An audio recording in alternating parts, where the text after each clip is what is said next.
Halo semuanya, Sal Franciscus Pace Ebene. Saya Cinta Kezia Halim dari kelas 12 MIPA 2. Di video ini saya akan menjelaskan materi tentang Sumpah Pemuda. Sumpah Pemuda itu lahir dari Kongres Pemuda 2. Kongres Pemuda itu apa sih? Kongres Pemuda adalah sebuah kongres nasional yang diadakan 2 kali di Jakarta. Pesertanya berasal dari organisasi pemuda dari seluruh daerah di Indonesia. Mereka punya cita-cita yang sama tentang kesatuan dan persatuan Indonesia. Kongres Pemuda 1 itu dilaksanakan tanggal 30 April sampai 2 Mei 1926. Tujuannya memajukan persatuan dan kebangsaan Indonesia dan menguatkan hubungan antar sesama perkumpulan pemuda Indonesia. Kongres Pemuda 2 dilaksanakan tanggal 27 sampai 28 Oktober 1928. Tujuannya melahirkan cita-cita semua perkumpulan pemuda Indonesia, membicarakan beberapa masalah pergerakan pemuda, dan memperkuat kesadaran kebangsaan dan memperteguh persatuan Indonesia. Selain itu, perbedaannya terletak di Kongres Pemuda 1 itu menghasilkan PPPI, Persatuan Pelajar-Pelajar Indonesia. Tujuannya untuk memperkuat kesatuan dan persatuan dalam melawan penjajah.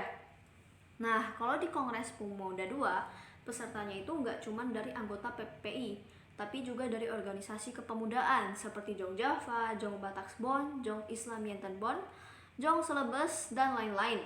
Selain itu, juga dihadiri oleh pemuda peranakan Tionghoa di Indonesia, seperti Kui Tiam Hyong dari Jong Sumatera Nenbon, Oi Kai Xiang, Jong Lau Chuan Hok, Chio Chue Chien Kui, dan Xie Kok Leong.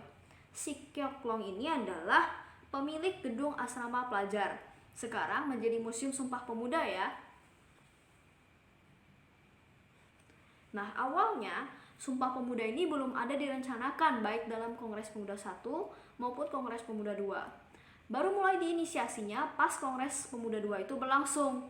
Jadi ceritanya, waktu kongresnya sudah mau selesai, Muhammad Yamin di gambar sebelah kanan berkata kepada Sugondo yang di sebelah kiri. Sugondo ini adalah ketua dari Kongres Pemuda 2 ini ya. Jadi Muhammad Yamin bilang begini, "Saya punya satu formulasi yang lebih elegan untuk keputusan kongres ini." Kemudian Sugondo setuju dan kertas yang dibawa oleh Muhammad Yamin diedarkan ke seluruh peserta. Responsnya positif. Jadi Muhammad Yamin pun menjelaskan isi dari tulisannya itu. Isinya itu adalah 3 poin yang kita kenal sebagai Sumpah Pemuda. Waktu itu namanya Ikrar Pemuda. Nah, setelah beberapa waktu kemudian, Muhammad Yamin sendiri yang mengganti namanya menjadi Sumpah Pemuda. Waktu itu ikrarnya masih ditulis dengan ejaan Van Ophuijsen. Itu ejaannya, bunyi dan penuturannya mirip penuturan Belanda. Karena waktu itu masih belum banyak orang Indonesia yang fasih berbahasa Melayu. Ternyata di Kongres Pemuda 2 ini lagu Indonesia Raya pertama kali dimainkan. Waktu istirahat, Wage Rudolf Supratman melantunkan lagu Indonesia Raya menggunakan biola. Kenapa cuma pakai biola? Karena waktu itu perjuangan pemuda itu diawasi banget sama Belanda. Takutnya waktu menyebut kata merdeka dan Indonesia akan menyebabkan gesekan dengan pihak Belanda. Tapi kalian tahu nggak sih siapa ya penyanyi pertamanya lagu Indonesia Raya? Dia adalah Theodora Atia atau kita kenal dengan Dolly Salim. Dia adalah putri dari Haji Agus Salim. Waktu itu dia hadir juga di Kongres Pemuda 2, tapi bukan sebagai peserta.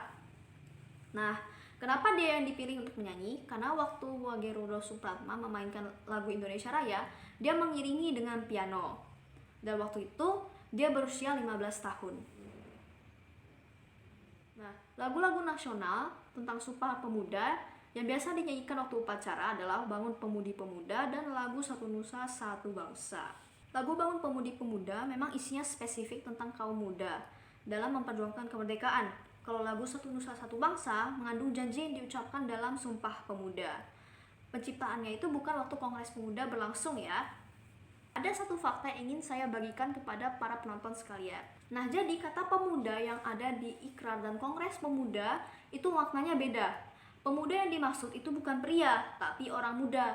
Hal ini terbukti dari adanya Dolly Salim, wanita yang hadir di Kongres Pemuda ini. Nah, simpelnya, Sumpah Pemuda itu bahasa Inggrisnya adalah Youth Oath.